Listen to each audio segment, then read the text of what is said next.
दोस्तों, सुज़लोन एनर्जी की बात करें तो स्टॉक के अंदर तेजी का दौर फिर शुरू हो गया है।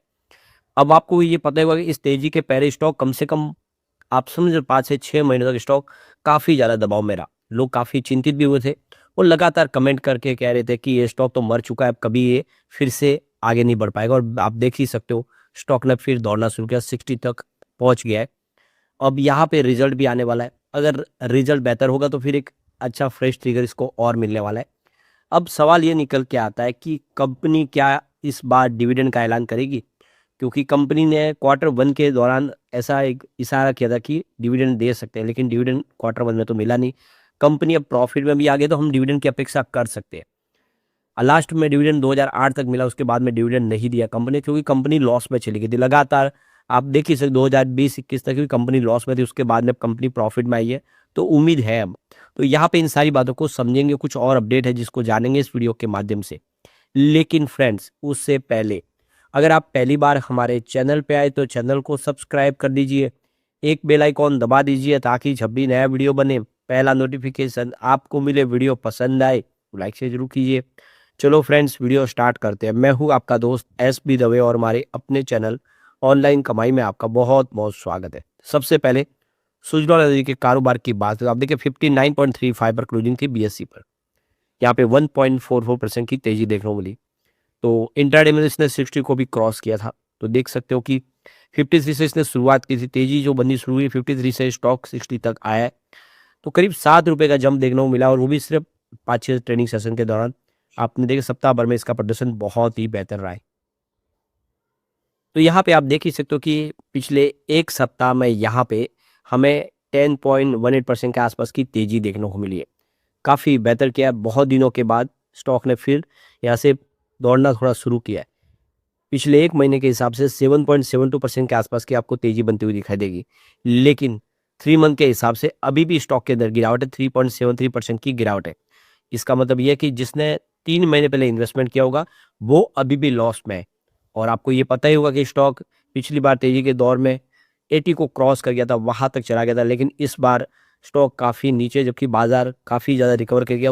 उतना सुजलॉन में रिकवरी देखने को नहीं मिली है। वैसे 6 मंथ के हिसाब से यहाँ पे 5.14% के आसपास की तेज़ी बनी है, जबकि 9 मंथ के हिसाब से 1.94% के आसपास की तेज़ी देखने को मिली है। ओवरऑल आप देखें तो सिर्फ 3 मंथ के हिसाब से नेगेटिव रिटर्न है, बाकी रिटर्न तो इस समय पॉजिटिव है, लेकिन उतनी तेज़ी नहीं बनी। तो आप देख सकते हो कि 28 अक्टूबर को ही एक्सचेंज को जानकारी दी है कि बोर्ड ऑफ डायरेक्टर की मीटिंग होने जा रही है। ये देखिए कि 4 नवंबर को इस मीटिंग का मकसद है क्वार्टर 2 के रिजल्ट को डिस्कस करना है, जिसमें अनऑडिटेड स्टैंडअलोन और कंसोलिडेटेड रिजल्ट होगा हमारे सामने 30 सितंबर 2025 का। और उम्मीद है कि इस बार रिजल्ट बेहतर होगा। वैसे तो कंपनी लगातार प्रॉफिट में काफ़ी अच्छे रिजल्ट दे रही है। अगर यहाँ पे हम क्वार्टर 1 की बात करें, कंपनी का प्रॉफिट गिरा था। आप देखिए उसमें 70.4% की क्वार्टर ऑन क्वार्टर बेसिस पे गिरावट हुई थी और 20.4% की यहाँ पे रेवेन्यू के अंदर भी गिरावट हुई थी क्वार्टर ऑन क्वार्टर बेसिस पे। और इस बार उम्मीद कर रहे हैं कि रिजल्ट फिर शानदार हो सकता है। पिछला Q1 थोड़ा-सा कमज़ोर है, जिससे स्टॉक की प्राइस भी दबाव में आ गई थी। लेकिन अब सारी होप जो है Q2 से है और जैसे कि कंपनी का ऑर्डर बुक काफ़ी तेज़ी से बढ़ रही है। कंपनी जिस तरह से पिछले साल के मुकाबले इस बार काफ़ी सारी डिलीवरीज़ की है, जिससे जग रही है उम्मीद कि इस बार Q1 जो है उससे बेहतर क्वार्टर 2 हो सकता है। लेकिन अभी भी जो है प्रॉब्लम ये है कि मानसून की वजह से, तो मानसून का जो है लंबे चलने की वजह से भी इलेक्ट्रिसिटी डिमांड थोड़ी-सी कम रही है। उसका असर थोड़ा इस बार भी देखने को तो मिल सकता है। अब सबके मन में यही सवाल है कि कंपनी प्रॉफिट में आ चुकी है, कंपनी लगातार प्रॉफिट में दिखा रही है। ऐसे में क्या इस प्रॉफिट का फ़ायदा शेयर होल्डर को भी मिल जाएगा? तो शेयर होल्डर को चाहिए डिविडेंड। क्या डिविडेंड प्राप्त होगा? कंपनी ने अंतिम बार जो डिविडेंड दिया था, आप देख सकते हो, वो डिक्लेयर किया था 2008 में और 2008 के 7वें महीने में इन्होंने डिविडेंड दे दिया था। 5वें महीने में डिक्लेयर किया था, ₹1 पर शेयर डिविडेंड दिया था। उससे पहले 2007 में अगर आप देखें तो जो डिविडेंड था कंपनी का, वो ₹5 के आसपास था। तो ₹5, फिर 2008 में ₹1 डिविडेंड हो गया। उसके बाद कंपनी ने डिविडेंड नहीं दिया। 2008 के बाद आप देखें बाजार क्रैश कर गया था, शेयरों की प्राइस सब नीचे आ गई थी, कंपनी भी लॉस में आ गई थी और उसके बाद लगातार दौर लॉस का चला। कोविड काल तक कंपनी की स्थिति ठीक नहीं हुई। 2020 के बाद सरकार का सहयोग मिला।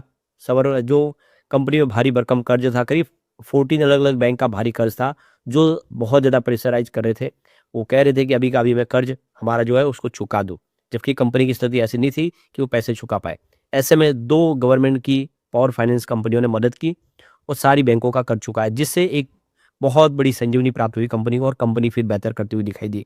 तो अब यहाँ पे आशा जगी है कि फिर डिविडेंड दे सके, वो कंपनी प्रॉफिट में कर्ज मुक्त भी हो चुकी है।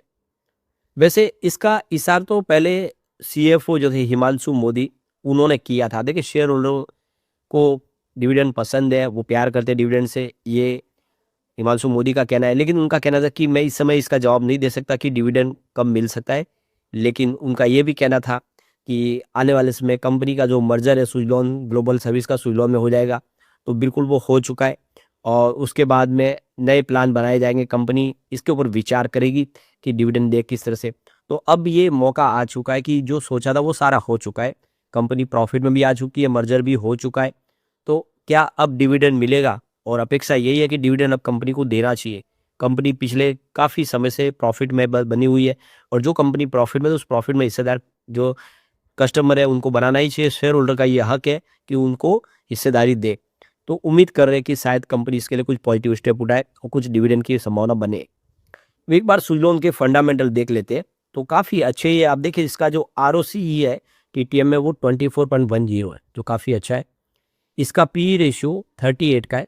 इंडस्ट्रीज के पी रेशियो के मुकाबले इसका ये बेहतर है और इसका पीबी रेशियो भी अच्छा है, 13.06 के आसपास है। जबकि इंडस्ट्रीज का पी रेशियो आप देख ही सकते हो 55.48 का है। ये 55.48 का पी रेशियो इंडस्ट्रीज का, लेकिन इसका 38 का, तो आप क्लियरली समझ सकते हो कि इस मामले में सुज़लोन बेहतर है। यहाँ से संभावना काफ़ी पॉजिटिव बन सकती है। पेयर कंपनियों की तुलना में ये काफ़ी फेयर वैल्यू पे है। इसका डेट टू इक्विटी रेशियो भी बहुत ही शानदार है। आप देख सकते हो कि यहाँ पे 0.05 मात्र है, जिससे आप क्लियरली समझ सकते हो कि यहाँ पे उम्मीद काफ़ी बेहतर दिखाई दे रही है। इसके अलावा अगर हम इसकी बात करें आरओई की, तो वो भी 33.93% के आसपास, जो काफ़ी अच्छा कह सकते हैं। इसका ईपीएस 1.154 रुपीज़ के आसपास है। बात करें डिविडेंड की, तो फिलहाल डिविडेंड दिया नहीं है और अब अपेक्षा करें कि आने वाले समय डिविडेंड कंपनी दे। इसके अलावा बुक वैल्यू इसकी 4.48 रुपीज़ के आसपास है और इसकी फेस वैल्यू 2 रुपीज़ की है। तो काफ़ी अच्छे फंडामेंटल है।